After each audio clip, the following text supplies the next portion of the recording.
Една среща с читалище Съгласие 1869 и забравените плевнали. Един от забравените.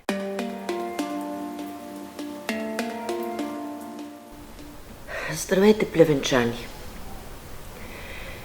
Живеем в едно забързано време, в което дори не се поглеждаме някакси, не си казваме здравей, ти си от Плевен, аз съм от Плевен. О, здравей, земляк! Някак се забравихме тази си идентичност, че ние сме една общност. Общността на град Плевен. Този град съдържа в себе си хора, съдби. Този град е бил и е, и може би най-важното е да бъде. Затова някакси ние дори не си даваме сметка, че забравяме откъде тръгва нашия род. Всъщност ние дори не знаем откъде тръгва нашия род. Ние, хората от съвремието си, много малко са тези, които могат да направят своето родословно дърво и да кажат: аз съм от 1300 години България. Така или иначе, това е, което ни накара да направим една рубрика за един от забравените. Така е кръщаваме. Ние, от читалище Съгласие 1869, искаме да си спомним за един от забравените плевенчани. Ще се опитаме да се върнем към тези хора, които по един или друг начин са точно плевенчани или, както те казват, плевнали. Да, хайде, плевнали, да започнем да си спомняме за тези, които са ни оставили този град. И си позволяваме да започнем с един писател. Един забравен писател. Това е Георги П. Домусчиев. Това е един род плевенски, който има доста дълга история. Няма да говорим за историята на рода, а ще говорим за писателя Георги П. Домусчиев. Той е роден 1872 година и остава тук, в родния си град, до 1961, която просто си отива. Отива там, където са нашите деди. Аз не съм знаела, че това ще се окаже дядото на моя колега Христо Домусчиев, но моята баба ми е разказвала, че когато е била 15-16 годишна, много обичала да чете във вестниците роман или по-скоро повест с продължение. Любимата е била ето тази повест "Самичка". Голям рев е падал, защото тук се разказва в тази повест за едно момиче, което оставя сираче и тръгва да се бори с живота. Моята баба, значи 1919-20 година, е четяла тези откъси от тази повест в вестниците. Следели са кога ще излезе другия брой на вестника, за да може да продължат и те с съдбата на това сираче, на тази самичка, написана от Георги П. Домусчиев. Той има странна съдба, човешка съдба. Има 3 деца – Божидар, Надежда и Кирил. Но живота, разбира се, прави изпитания. Божидар се разболява от туберкулоза, по това време тя е била жълтата гостинка.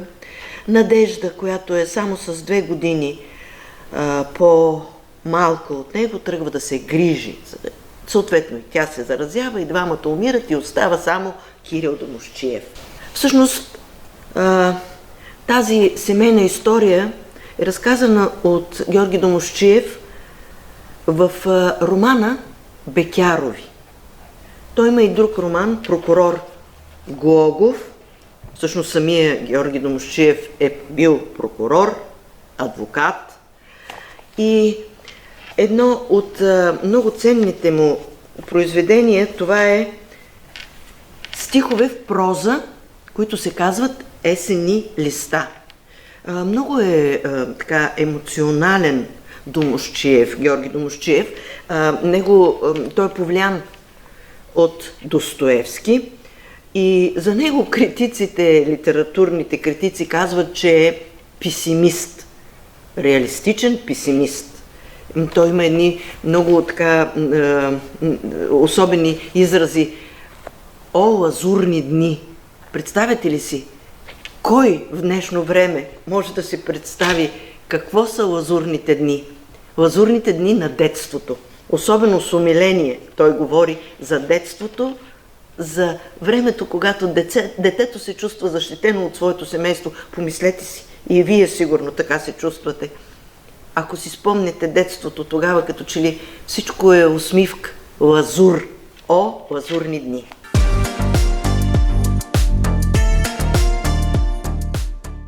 И така, ще започнем да четем от книжката Сенки от Стария Плевен. Отдавна минал. Често с такива подробности възкръсва у мен старото време със своя непринуден и прост живот. Отделни лица и събития, отдавна изчезнали и забравени, са тъй пресни в моите спомени.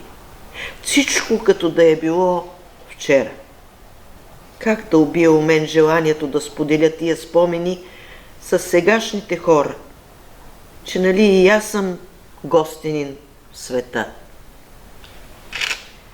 Ах, това детство! Защо се очертава то в моите спомени като вечен празник?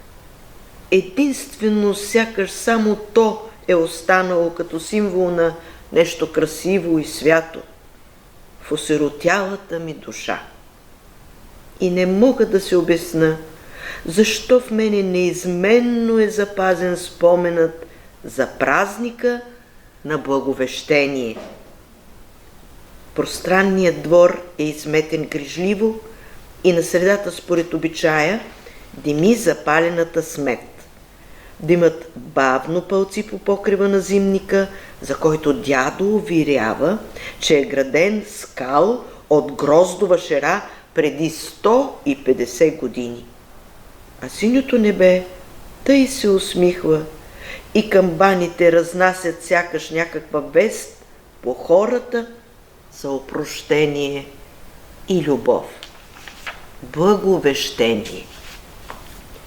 Не знам защо тъй дълбоко е впил у мен корени споменът за старата черница на кака Тодора Бишунина.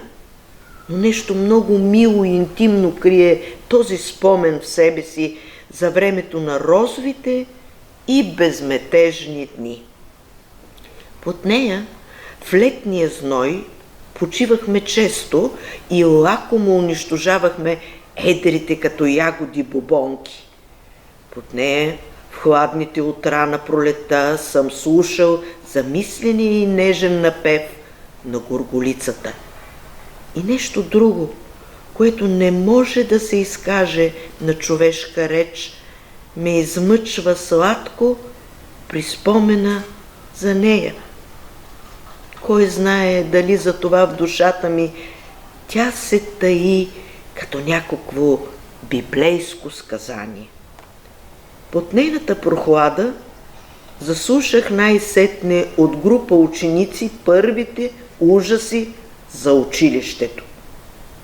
Особено за буйния нрав на даскал Атанас, който за нищо и никакво обичал да бие. Струва ми се, че тия слухове за пръв път затъмниха спокойната ми и прозрачна като кристал душа.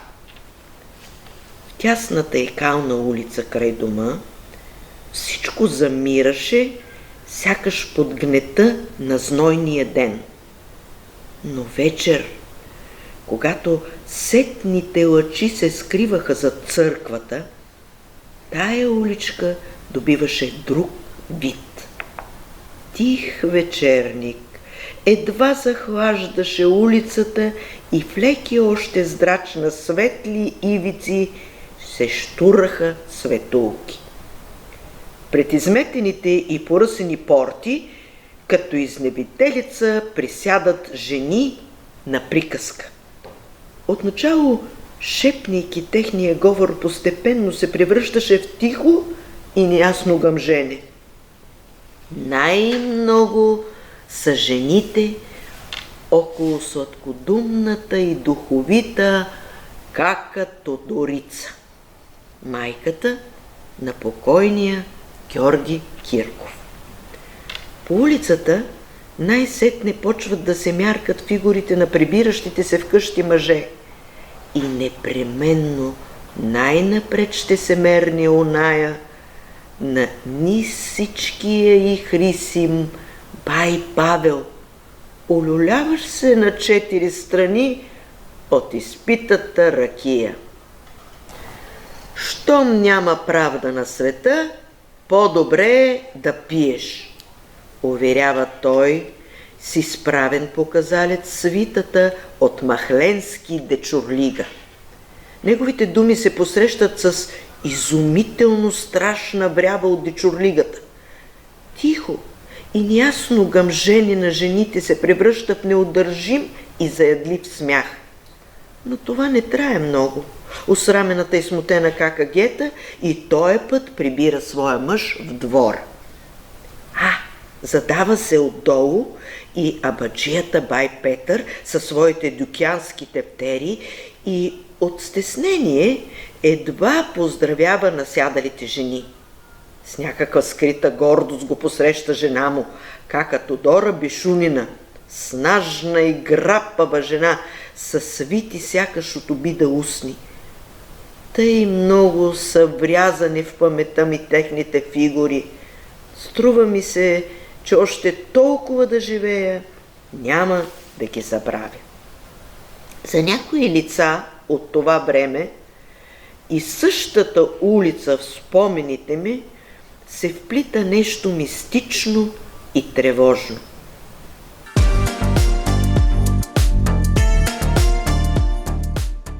Като на сън си спомням за страшните и черни като нощ очи на Пенка Божурката и за таинствената мълва около нейния живот. Мълвеше се, че нощем преди първи петли тя излизала през комина като черна котка и пакостяла тук и там по къщите. Мълвеше се още, че с поглед можел да урочаса някого и той да не види вече весел ден. Никое от тия днешни деца не би могло да си въобрази с какъв ужас понякога аз изтичвах покрай нея.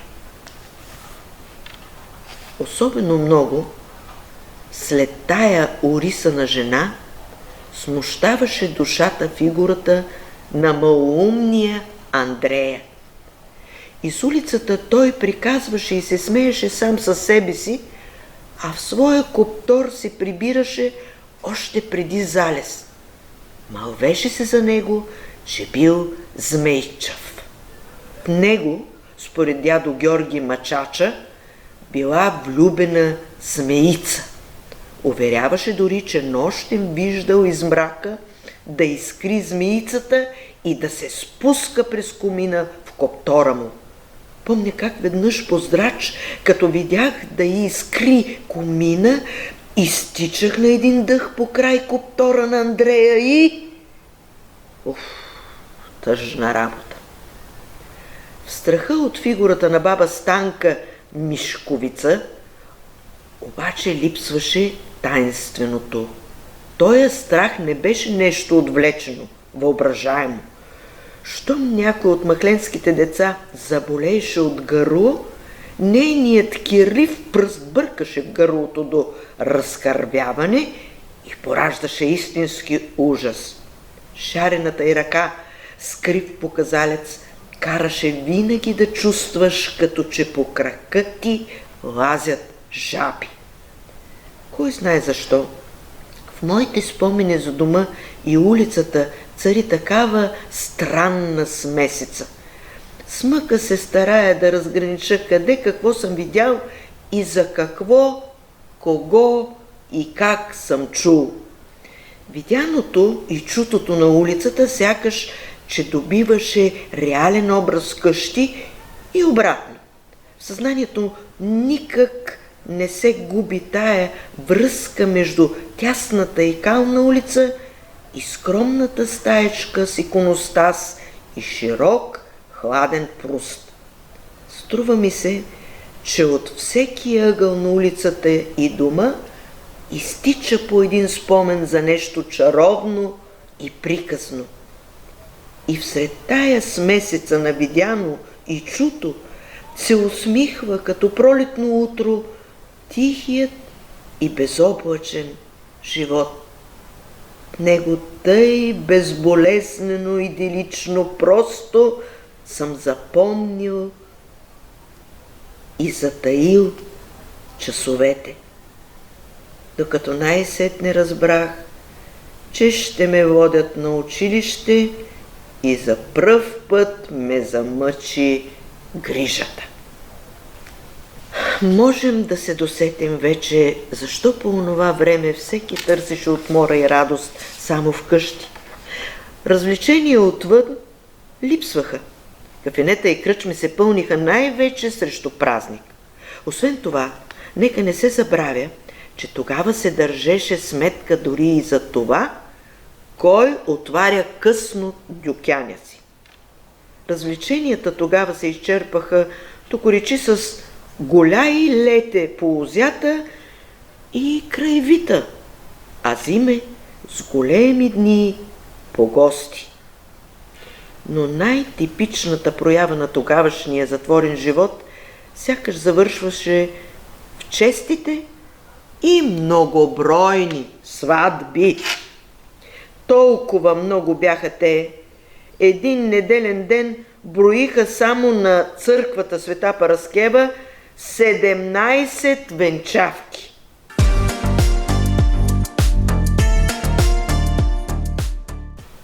Както казах, смътни са спомените за случки и картини от това отдавна минало. Изпъкват случки и картини, които неволно ме карат да недоумявам относно капризите на паметта ми. Ето, например, есента. Защо именно споменът за нея толкова много се налага на паметта?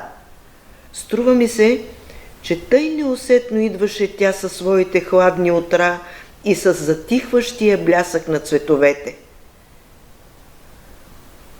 И картината за нея изпъква изведнъж в такива ярки бои, като че е било вчера. И нищо повече не мога да си спомня от повтарящото се всяка есен училищната глъчка и киселите лица на учителите. Откъм Опанец ниско пълзят по небето мътни облаци, а отвън възрастните ученици секат и нанасят дърва в мазата. И после зима, дълбоки снегове. На обяд често се храним в училище с каквото си донесем от къщи сутрин. И нищо повече. Сякаш, че непрогледен мрак поглъща спомените за нещо по-интересно. Някакси незабелязано се поразпуснаха хората след войната и удариха на по-широк живот. Скромни и свитички еснафи си позволиха лукса дори да учат своите синове в чужбина. Помня с какво вълнение срещахме из града върналите се за ваканцията такива възпитаници. Облечени по модата, те будиха ревност и потайно желание и ние да бъдем такива. С мечтите на възрастващи юноши ние заспивахме и се събуждахме все с тоя мерак. Докато един ден, към края на август, ме изпратиха с плач от къщи за Русе, Поглеждайки назад към потъналия в мъгла град, ми се стори, че се прощавам с нещо мило и отлетяло завинаги. Ами ще спрем до тук за днес. Самият Георги Домусчиев отива да учи в Русе. За това казва. И вижте с каква носталгия той оставя Плевен зад гърба си. Ами може би с тази носталгия и с тази обич, съкровенна обич към Плевен, да се разделим днес с сенки от стария Плевен. Със спомен за един забравен. Ще продължим. Хубав ден!